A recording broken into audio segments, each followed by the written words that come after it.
keep the camera rolling. Jeff, say "Bagaga," say "Gagaga," and I say, I have 10 other things. Let me hear. Watch this. "Gagaga," and I just started improvising. Really fun.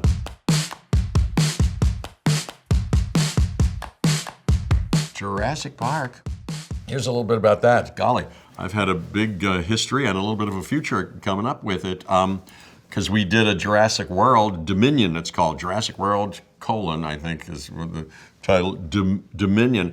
And Colin Trevorrow wrote it and directed it. He's wonderful. And it was the beginning of COVID, so we were all bubbled up in a hotel near Pinewood Studios. And this is the original cast with Laura Dern and Sam Neill and me kind of put together with Bryce Dallas Howard and Chris Pratt, but also with DeWanda Wise and B.D. Wong and Omar Sy and Mamadou Ache and Deechin Lockman and Daniela Pineda and Justice Smith. Big, delightful cast, and I think it's going to be good. So it'll be out this summer. But it takes us back and was allowed me to step into the shoes again of Dr. Ian Malcolm. Raise your hand. Don't move. I'm going to do the same thing. Start with the same place again. Right. Which way is it going to roll off? Let's say back. Same way. Same back. It changed. Why? Because tiny variations, the orientation of the hairs on your hands. Hey, Ellen, look at this. The amount of blood distending your vessels, imperfections in the skin. It was originally beautifully rendered in Michael Crichton's book, which I read around the time that somebody said, "Hey, Steven Spielberg would like to meet you on this movie." Says I. Read the book, read the script, went in. At that first meeting, he said, "Hey, I wanted to meet you. I've enjoyed what you've done." There's a current consensus and a faction, at least in my group here, that thinks that the script should develop a little, and we may take your character out of it and put that character that was in the book, Malcolm, and kind of meld it into the Grant character. So, it's kind of one guy, and I was, really? Jeez. And I made a little pitch, in my way off the top of my head, I think you might enjoy having that character there, because, I'd be remiss before I left if I didn't say that I think you want somebody to, whatever I said, not that swayed him in any way, but luckily it wound up in the movie. And so then we go to Hawaii, which was the first 2 weeks of both those shoots, the first and the second, The Lost World. And we go to Hawaii, and I'd sort of contributed. I searched around for my costume and my glasses. So we went to the costume person and said, "How about this?" And I think they took most of that, so it's most of what I brought, I think. And they took some pictures, and Steven Spielberg, he doesn't rehearse, at least in that. He didn't rehearse. He went, in fact, on the set, he didn't want to rehearse until he turned the switch on, he said, because, if you do it, then we're photographed it, and I think it should cook to full, it should come to full boil when we're filming it. And I do love that. I love many other approaches and different kinds of things, but I loved how he does that. What a creative force and a sweet, available, delightful, once in a lifetime, once in a generation, landmark cinema man he is, full of stories and enjoyment and creative juice. He's has a childlike enthusiasm, and when he's there, so prepared, but he goes, "I know what we can do. Let's do," so you're following him doing that, and the whole thing is moving very beautifully. Unauthorized breeding in Jurassic Park. And how do you know they can't breed? Well, because all the animals in Jurassic Park are female. We've engineered them that way. Even though it's a big movie, big production, and there are dinosaurs and all of that, it feels like a kind of an independent workshop where he's very sensitive to and interested in the characters and and ways of maybe improvising certain things. So that was delightful. Ooh, how about in Hurricane Aniki? In that first in Jurassic Park in '93, we went to Kauai in Hawaii, and Hurricane Aniki, as has been talked about many times, struck the island shortly before we finished, and we were stuck there, all of us in the ballroom, the crew and the cast, and Steven in the ballroom of that thing. My character says, you know, we humans not only lack dominion over nature, we're subordinate to it. The wise idea is that we have to live peacefully with other creatures here, figure out how to do it so that they have as much safety and liberty as we do, and align ourselves with nature so that it works out for all of us and the environment and the planet, et cetera, et cetera. Life finds a way. Yeah, I don't know that they'd written in the maybe I contributed that but I don't want to take credit, break my arm patting myself on the back. It's not possible. Listen, if there's one thing the history of evolution has taught us, it's that life will not be contained. Life breaks free, it expands to new territories, and it crashes through barriers painfully, maybe even dangerously, but, well, there it is. There it is.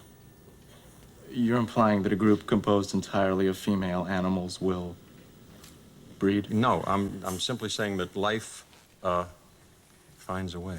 We didn't know that would be like that, and life finds a way. So that kind of, that's kind of kept around. People have enjoyed that, and isn't that something?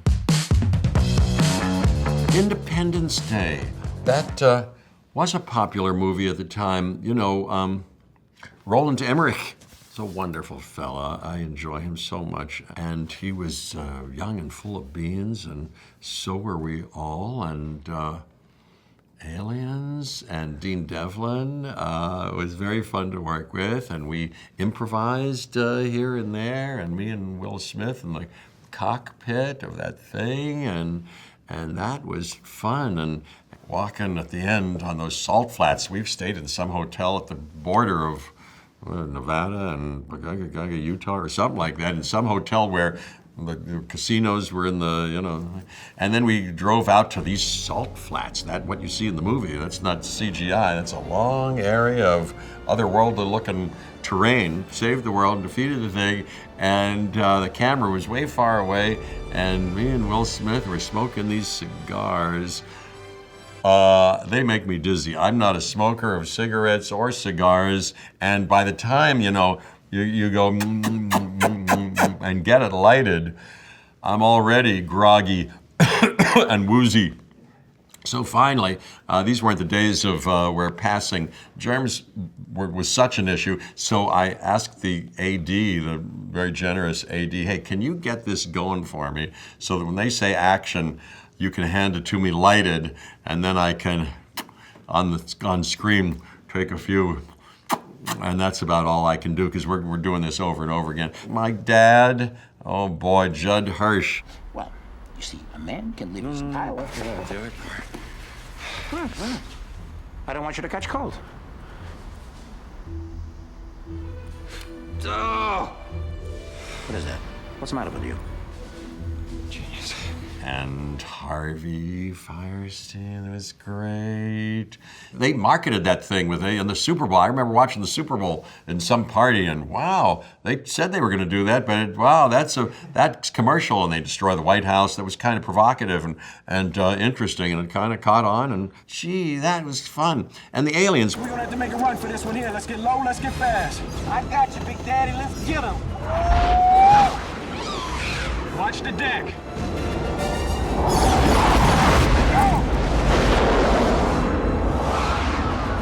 Well, I'll tell you, the issue of aliens, for one reason or another, I can't tell you why. I can't disclose a secret that I'm holding. But I just recently, I'd done other things with aliens. I was an alien in Earth Girls Are Easy, and I became overtaken by aliens in Invasion of the Body Snatchers, and in Buckaroo Banzai Across the Eighth Dimension, I battled aliens. And so, I've had my brushes and elbow rubs with aliens of one kind or another, and I may have, I can't say anymore about something, but there's a secret that I'm holding, which has caused me to do a little serious, just because I'm interested in it, in the possibility of life somewhere else in the universe, the question of intelligent life somewhere there, as we have construed intelligence, so-called, and what our place might be in that family, if there's anybody else out there, and the Fermi paradox, do you know about that? And where is everybody? And I'm currently very interested in it. Fly. David Cronenberg sends this script, and I think, you know, I grew up in Pittsburgh, and my sister and I used to go to the Leona Theater in Homestead and see beautiful old theater and see the first run of, oh my golly, Bridge on the River Kwai, and great movies, and a lot of Roger Corman movies, and The Sadist and Ega, and a lot of Vincent Price movies, including probably The Fly. So when I got this script, I think I had a kind of thrilling association already with it. And then it's such a wonderful script. David Cronenberg, so smart. What an artist, and so individual. And it was wonderful, and what a part. Very chewy and delicious. I kind of was very excited right away. We talked about it, and there we go. I was not pure. The teleporter insists on inner purity. I was not pure. I don't know what you mean. A fly got into the transmitter pod with me that first time when I was alone. Chris Walas, who won the Oscar for the makeup that he did, designed this thing, and I remember going to his shop, you know, with David Cronenberg early on, and he had drawn out the different stages of my devolution, and we talked about it, and then I started to try on some things, and they photographed them, and, you know, it was a very thoughtful and careful process, and masterful and artful process. Stefan Dupuis was his cohort, Chris Walas's, who got me in finally the dentist's chair. It's starting at 3 a.m, as I remember, in Toronto, and did 5 hours of makeup on me to put this stuff on, and during which I meditated on the part, and I got ready for the day.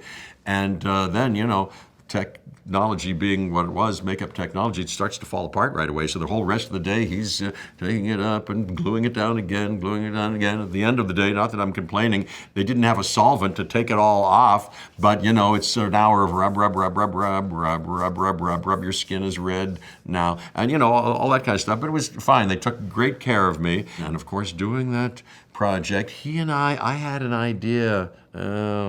There was an idea about the ending that I became passionate about. I didn't want John Getz's character to win finally, and for me to become a kind of a, I don't know what I was protecting at that point, but I had a big passionate idea about it. And I said, no, don't let them be together at the end. Let them, she's devoted, I had something about her being devoted to me, or I don't know what. We hashed out some kind of collaboration. I enjoyed it very much. I think he did too. As I became the Fly, I don't think I hadn't really practiced and kind of developed a real concrete idea about how he would behave physically and this and that.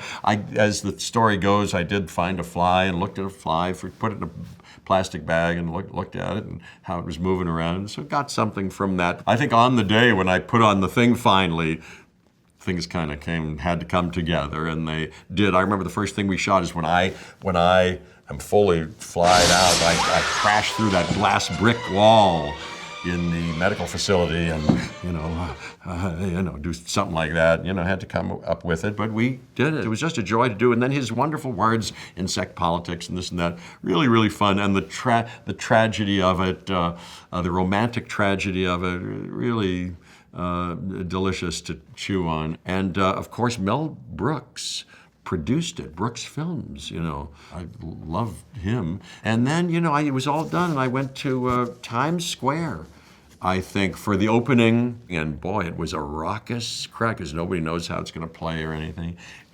I stood in the back, and it was a real raucous crowd that seemed to enjoy it that night. It was thrilling, and in the decades to come, it gets enjoyed, and people come up to me and say one thing or another, and I'm thrilled that I did it. It was a high point creatively and career-wise, too.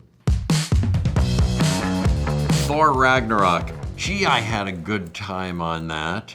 I took Emily Goldblum and the kids, Charlie and River, to Nobby Beach on the Gold Coast of Australia.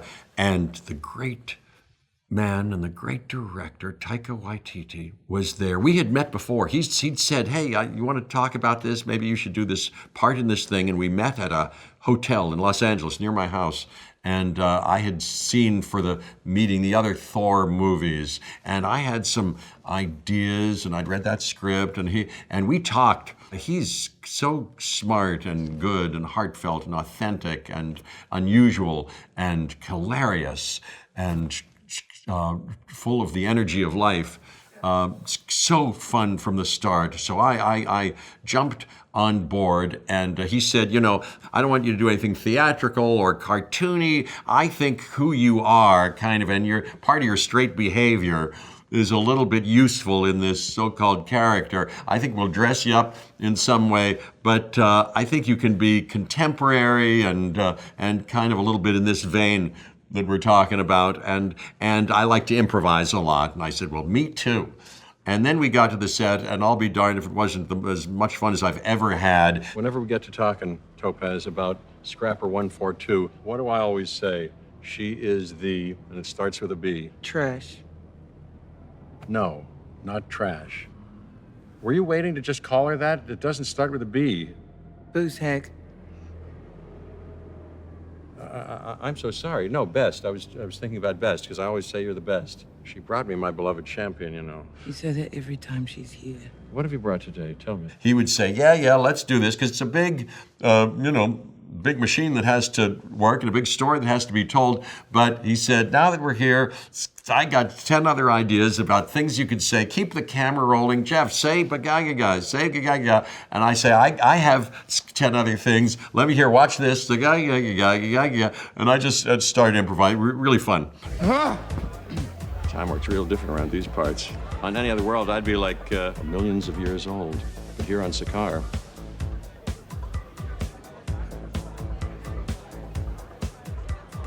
in any case, you know this, you call yourself Lord of Thunder. God of Thunder. I've never met this man in my life. He's my brother. Adopted. Is he any kind of a fighter? You take this thing out of my neck and I'll show you. Oh, listen to that. He's threatening me. Hey, Sparkles, here's the deal. You want to get back to place, Asperg. Asgard. Any contender who defeats my champion, their freedom they shall win. Fine, then point me in the direction of whoever's ass I have to kick. That's what I call contender. We're a good team, at least in my humble opinion, and I enjoy him very much. And that whole operation at Marvel, Kevin Feige and Luis Esposito and Victoria Alonso, they know what they're doing, and they build in reshoots, a schedule that involves reshoots, and they have Taika trust that he's going to make something interesting and different out of it, and they want to make popular movies, but high quality movies, and I love them, and I love what they do. And I have another secret that I'm holding that I cannot disclose, that, well, I must say I just have a current and living affection for Taika. And I love that character, and I can't say any more. Look, I'm already expectorating over the ideas. I can't say any more than that. The World According to Jeff Goldblum is a series. For those who don't know, it's a series that Newtopia, wonderful production company, did for Nat Geo, and it's being released on Disney+. We did a season of it, of a dozen episodes that came out a little bit ago. You can still stream it on your Disney Plus and see many episodes, and ice cream, sneakers, and jewelry, cosmetics, pools, RVs, gaming, different things. Then we did another season during the pandemic, mostly, where we were going to not go all over the country, but kind of limit it to LA. But then somehow during the thing, LA became iffy, and we went to Atlanta, and we shot there for a month. 5 of the new 10 episodes of season 2 are being released on Disney Plus Day, which is November 12th. The episodes are Dogs, dance, magic, monsters, and fireworks. What is that? I don't understand the syntax here. No smoking, open flames. Wait a minute. See this comma here? No smoking, open flames. I think they mean open flames. Oh, hey, good. So forget that. All unauthorized persons and vehicles, you know, beware, I guess. Turn back. We're authorized. I really like them. I recommend them, and they'll be out. You can stream them, and then 5 more will be sent your way if you like, sometime a little after the first of the year.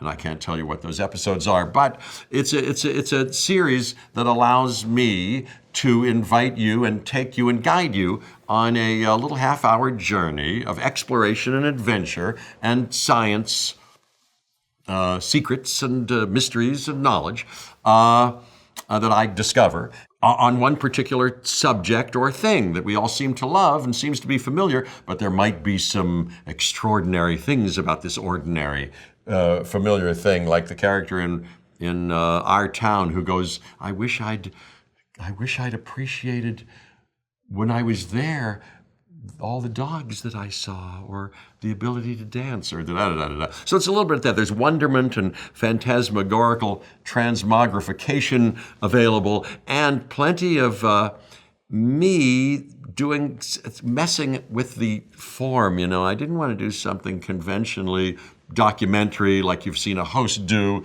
I didn't want to kind of make it easy for myself and read a teleprompter, but I do what I'm doing now and kind of expel my thoughts, such as they are, and feelings to my friends in camera land. Emily, and we're about to, as the sun beautifully goes down on this epic landscape, about to set off some fireworks.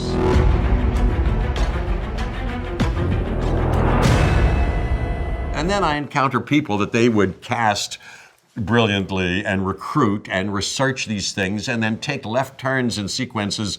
In an episode on fireworks, we talked to an astronaut about the stars, because fireworks really mimic in some ways the stars, the show that the stars put on every night, and allow ourselves to look up to see, and then we explore our place in the universe and the shape and size and dimensions in the universe a little bit. So things like that. In dance, I wind up doing a dance with a sea lion. Believe it or not, in dogs, I get taken around and on a urban mushing thing, on some rickety thing over a bouncy landscape with a team of huskies. You know, there's some weird, wonderful stuff. And for monsters, I go up to the mysterious and dark forests of the Northwest, and with people who are looking for Bigfoot. So anyway, that's a little bit about the series. I love it. And then I gave them my whole photo albums from when I was a kid, and my home movies when I was in Pittsburgh that include my parents and my family. And then my wife, Emily Goldblum, and the kids include themselves in a couple of things. So when I watch them, I'm delighted by these episodes, amused by myself and everybody else, and I'm choked up. I get choked up on camera a couple of times, and when I see them, I adore them. So anyway, that's me. Thank you, says Jeff Goldblum, so much for your time and bearing up with this and watching me talk about this. And if I happened, on the off chance that I missed anything that you wanted me to talk about or any parts that you were thinking about, maybe I'll see you in the future. I'll arrange such a thing, and we can talk about things in the future. There's plenty more where that came from.